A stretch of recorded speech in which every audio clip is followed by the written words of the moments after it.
Hello नमस्कार सगळ्यांना, मी सुप्रिया शिंदे ब्लॉग्समध्ये तुमचं स्वागत करते।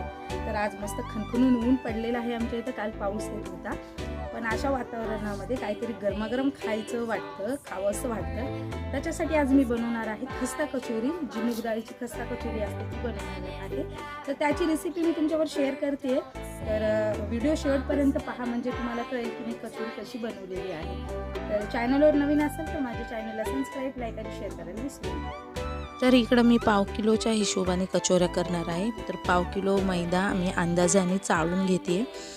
कधी पण मैदा चाळून घ्यायचा आहे, त्याच्यातलं एअर जे आहे ते पास होतं आणि घाण असणारे सगळे पदार्थ वरती येतात। आणि बघा, मी हे जवळपास पाव किलोपेक्षाही जास्त घेतलेला आहे मैदा। आणि मीठ टाकून घ्यायचं आहे चवीपुरतं। मीठ घालून घेतल्याच्या नंतर ना थोडा ओवा घ्यायचा आहे। ओवा थोडा हातावरती क्रश करायचा आहे, हातावरती घासून घ्यायचा आहे। हे बघा असं।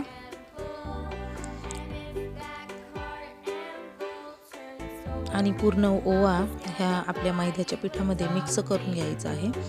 आणि आता ह्याच्यामध्ये थोडंसं आपल्याला तेल घालून घ्यायचं आहे। तुम्ही तेल घालू शकता, तूप पण घालू शकता, तुमच्यावर डिपेंड आहे। पण मी इकडं तेल घालते, थंड तेल घालते, गरम केलेलं नाही आहे तेल, थंड तेल घातलेलं आहे।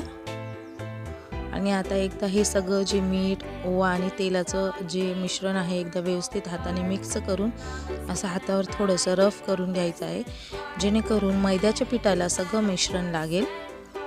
आणि थोडं थोडं पाणी घालून आता मैदा एकत्रित करून घ्यायचा आहे। चपातीसाठी गोळा बनवतो तसा करून घ्यायचा आहे।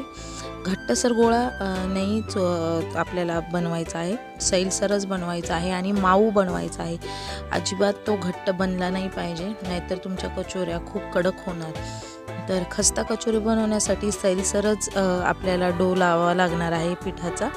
तर पातळच घ्यायचं आहे, एवढंही पातळ नाही, म्हणजे हे बघा हे असं प्रमाण पाहिजे याचं।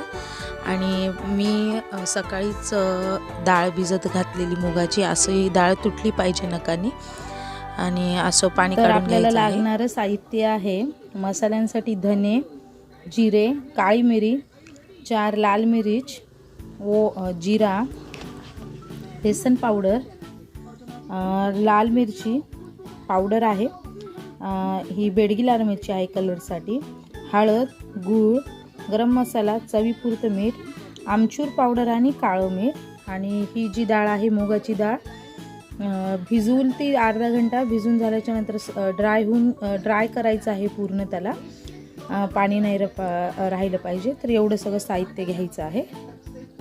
आणि आता हे सगळे मसाले जे आहेत ते मिक्सरमध्ये आबडधोबड वाटून घ्यायचे आहे अशा प्रकारे। आणि डाळसुद्धा एकदम आबडधोबड घ्यायची आहे, एकदम हे करायचं नाही बारीक। तेल घालून घ्यायचं आहे कढईमध्ये। तेल घातल्याच्या नंतर ना तेल थोडंसं जास्त गरम नाही करायचं आहे, कारण आपल्याला ह्याला वाटलेले मसाले टाकायचे आहेत। जळू द्यायचे नाही आहेत, करपू द्यायचे नाही आहेत मसाले, असे मस्त मिक्स करून घ्यायचे आहेत तेलामध्ये, थोडेसे तळून घ्यायचं आहे। आणि जे आपलं वाटलेलं डाळीचं मिश्रण होतं ते डाळीचं मिश्रण ह्या कढईमध्ये घालून घ्यायचं आहे। अशा प्रकारे सगळं एकत्रित करून घ्यायचं आहे। जे वाटलेले मसाले, तेल आहेत ते ह्या वाटलेल्या डाळीला लागले पाहिजे।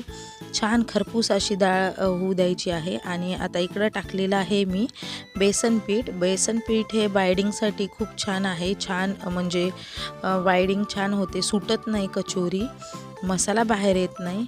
आणि हे बघा हे असं मिक्स करून घ्यायचं आहे व्यवस्थित।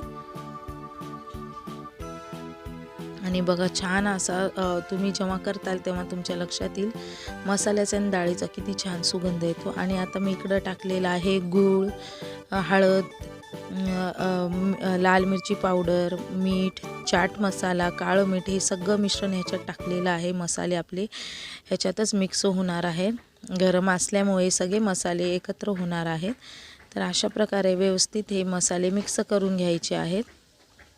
आणि इकडं काळं मीठ घालते मी, काळं मीठ, आमचूर पावडर हे खूप महत्त्वाचं आहे ह्याच्यामध्ये। तर अशा प्रकारे व्यवस्थित सगळं मिक्स करून घ्यायचं आहे। तुम्ही गोड खात नसताल तर तुम्ही गूळ स्किप करू शकतात, साखर गूळ जे काय आहे ते तुम्ही स्किप करू शकतात. आणि आता मिश्रण थंड झाल्याच्या नंतर ना हे बघा, एकदा आपला गोळा किती छान भिजलेला आहे. एकदा मस्त त्याला हाताने मळून घ्यायचं आहे, जेणेकरून आपली कचोरी फुटणार नाही आहे. तर असं हाताने व्यवस्थित मळून घ्यायचं आहे गोळा, आणि थोडं तेलाचा हात लावून पण व्यवस्थित मळून घ्यायचं आहे. तर अशा प्रकारे, आणि तुम्हाला जेवढ्या पाहिजे तेवढ्या आकाराचा गोळा तुम्ही घेऊ शकता, कमी जास्त जसं पाहिजे तसं घेऊ शकता. तर मी हा अंदाजाने घेतलेला आहे. तुम्ही ह्याला लाटून पण घेऊ शकता, पण पीठ एवढं मऊसर झालं तर ह्याला लाटायची गरजच नाही आहे. आणि हातानेच थोडं मी त्याला वाढवलं. हे बघा, छान बनलेलं पीठ एकदम मऊसर, आणि असं मिश्रण ह्याच्यामध्ये भरून घ्यायचं आहे. तुम्हाला हवं तेवढं तुम्ही मिश्रण घेऊ शकता, तर हवं तेवढा गोळा घेऊ शकतात. तर अशा प्रकारे ह्याचे तोंड बंद करून घ्यायचे आहे. हे मेन काम करायचं आहे, ह्याचे तोंड बंद करून घ्यायचं आहे, नाहीतर कचोरी आपली फुटणार. त्याच्यासाठी व्यवस्थित असं हाताने त्याला दाबून अशी तोंड बंद करून घ्यायची आहे. ह्याच्यापेक्षा कमी आकाराच्याही बनवू शकतात, त्याच्यापेक्षा जास्तही आकाराच्या बनवू शकतात. तर अशा प्रकारे आणखी एक तुम्हाला मी करून दाखवते. लाटायची गरजच नाही पडते, कारण पीठ एवढं छान भिजलं गेलं की हातानेच आपल्या आपण तो कणकाचा गोळा म्हणजे स्प्रेड होत होता. तर अशा प्रकारे अजून एक भरून दाखवते तुम्हाला. फक्त ह्याचे तोंड व्यवस्थित बंद करायचे आहेत, बाकी कोणतंच काम नाही करायचं आहे. तोंड व्यवस्थित बंद केलात तर तुमची कचोरी मस्त फुगणार पण आणि फुटणार पण नाही. तर एवढ्या साऱ्या कचोऱ्या माझ्या बनलेल्या. आणि आता तेल गरम झाल्याचे, तेल चांगलं कडकडून गरम करून घ्यायचं आहे. आणि जेव्हा आपण कचोरी तेलामध्ये सोडणार आहेत त्यावेळेस मात्र गॅसची फ्लेम कमी करायची आहे. अगदी कमी फ्लेमवर कचोऱ्या तळायच्या आहेत, जास्त फ्लेमवर तळायच्या नाही, एकदम बारीक फ्लेमवर तळायच्या आहेत, नाहीतर जे आतलं असतं कणिक ते कच्चं राहतं. तर अशा प्रकारे बघा किती छान गोल्डन ब्राऊन कलर आलेला आहे कचोऱ्यांना. तर असं गोल्डन ब्राऊन होस तोपर्यंत कचोरी तळून घ्यायची आहे. बघा किती छान कलर आलेला आहे, आणि वाटतायत ना बाहेरच्यासारख्या कचोऱ्या. तर बघा, मी कुठंही गॅस वाढवलेला नाही, जेवढा गॅसची फ्लेम होती तेवढ्याच गॅसच्या फ्लेमवर ह्या कचोऱ्या तळलेल्या आहेत. आणि मस्त आलेत की नाही बघा, टमटम फुगून. कुठलीही कचोरी माझी फुटलेली नाही आहे. तर बघा, आजच्या व्हिडिओमध्ये एवढंच. आजचा व्हिडिओ आवडला असेल तर लाईक, सबस्क्राईब आणि शेअर करायला विसरू नका.